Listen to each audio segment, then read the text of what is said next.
Vacation routine lets you set a schedule for your light to automatically turn on and off at random and apply that schedule to multiple days of the week.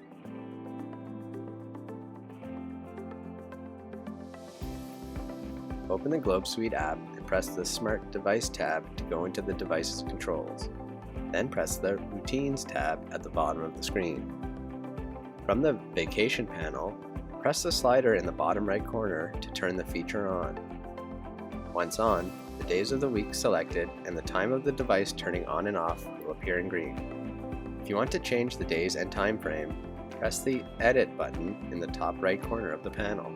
The first step is to choose the days of the week the schedule will apply to.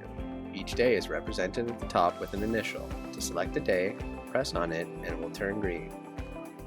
To deselect a day, press on it again and it will turn black.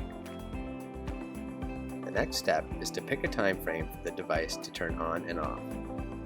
Scroll through the Start At dial to set a start time. Then scroll through the Active Until dial until it is set to the time you want the device to turn off at.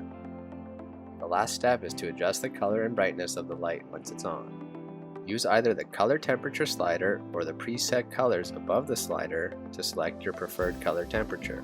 Then use the brightness slider to adjust the brightness of the light. Once the vacation routine is set to your liking, press Save at the bottom of your screen. Now your new routine will appear in green under Vacation. Press the Back button in the top left corner to return to your home screen.